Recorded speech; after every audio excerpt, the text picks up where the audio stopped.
That's right. That's next.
So with that, let me call our agenda meeting to order. Welcome, everybody. Happy New Year, and take it away, Josh.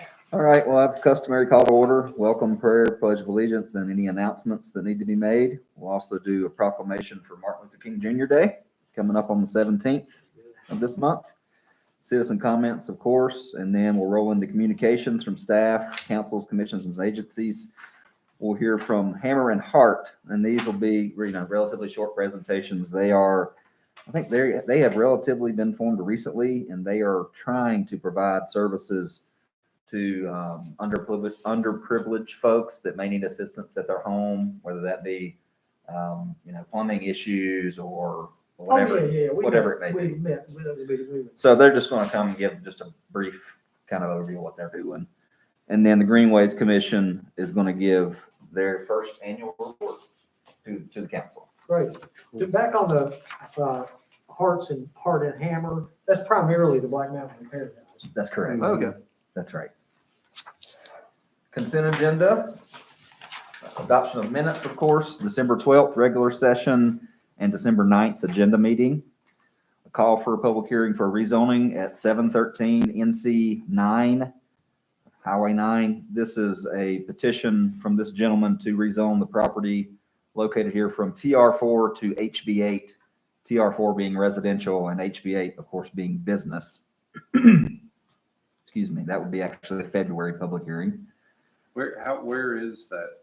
So this is right over there, close to the curve there, Blue Ridge Road. There's a small piece of property he's wanting to rezone that's TR4, but he wants it to be HB8. Got it. It's across the driveway from Joe Lytle's house. Okay.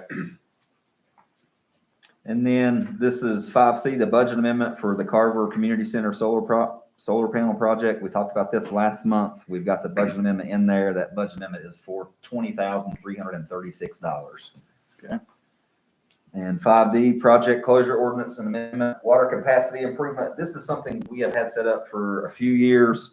What we're doing with this project closure and amendment is removing the money from the water capacity improvement capital project and moving it back into the capital reserve of the system development fee fund. So once that goes back into the capital reserve, staff will be talking to council about using some of that money for future projects, because we've got about $750,000 in that reserve right now. So This is a reminder, Bill, you may remember this, but 2 years ago, I think. probably close. The state, we had to didn't have a choice, but had to have somebody come in and do a study of your water system. And generally speaking, kind of the idea is this: it's what's your system worth? I mean, if you've been putting money into it and keeping it up, I mean, that was kind of reflected in it. What's your system worth? And Ron, you can hop in here if I'm saying anything too far afield here. What's your system worth? You had to have this study done. It's kind of like an audit. Had to do it. And they come up with a number saying, what you should be charging people for basically a tap fee, right, is this range. And our range was, I want to say about $7,500, $8,500, something like that, down to maybe $3,000. We were charging a few hundred. It wasn't very long.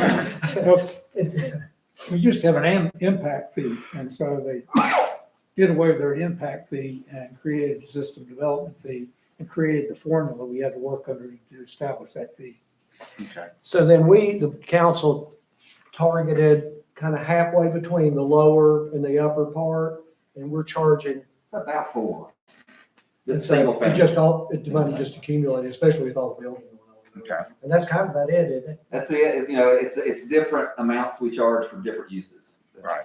So there's a bigger use. That's a residential. That's residential. If it's business, then it's much more, can be much more. Like we had a big, was the hotel in before? I think I think they came right in before it. I think it did, but if it was something like that hotel down there, the Hilton Hotel, it would be Quite a bit. bunch of money. Yeah. Like That's $100,000. assuming we have taps to give out. That's correct. We're still working on that. Okay, thank you. That's helpful.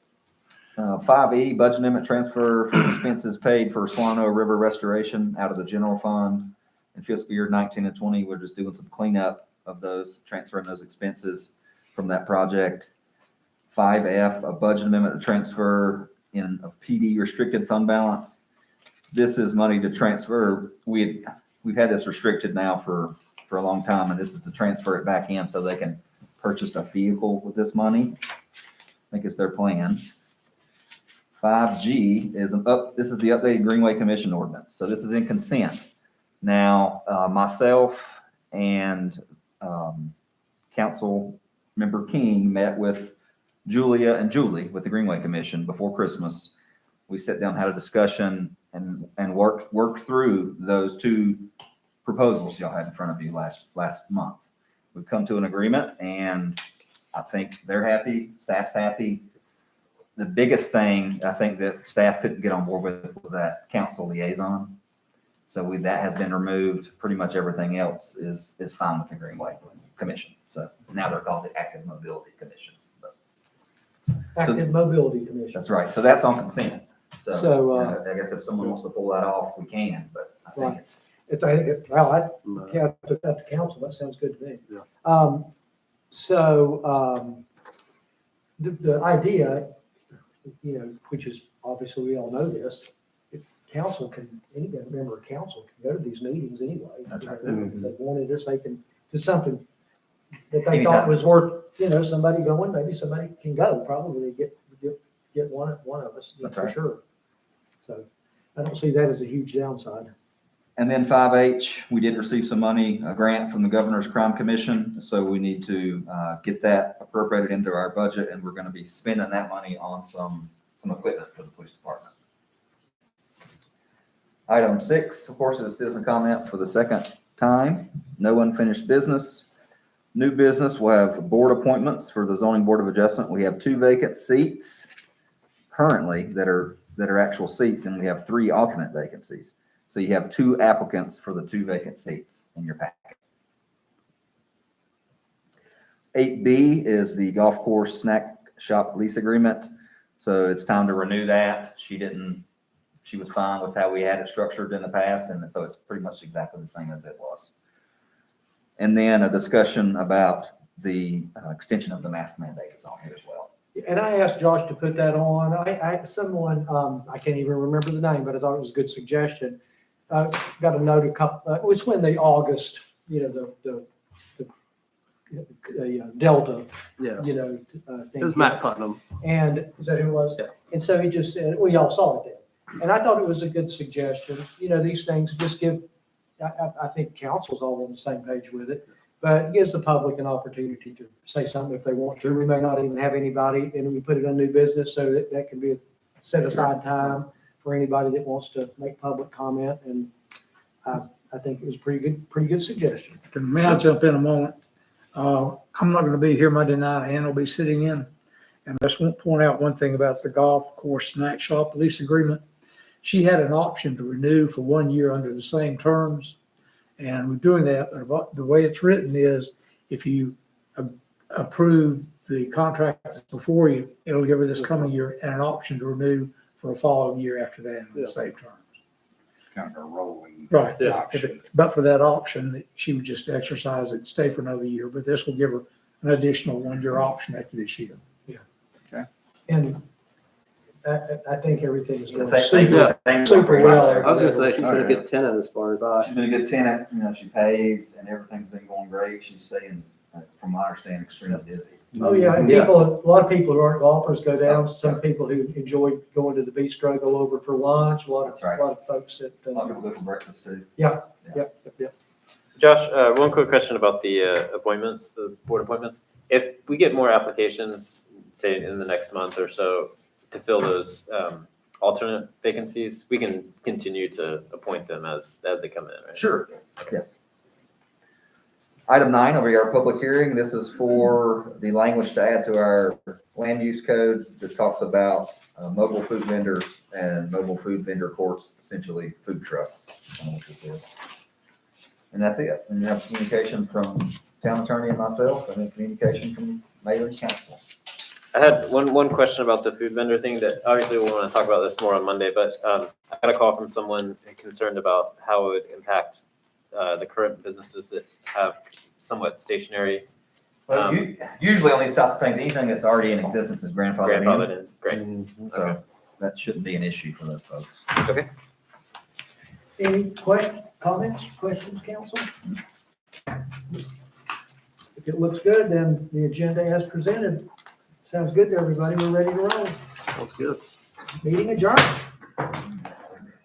Get home in time before that. I'm not sure. Hurry.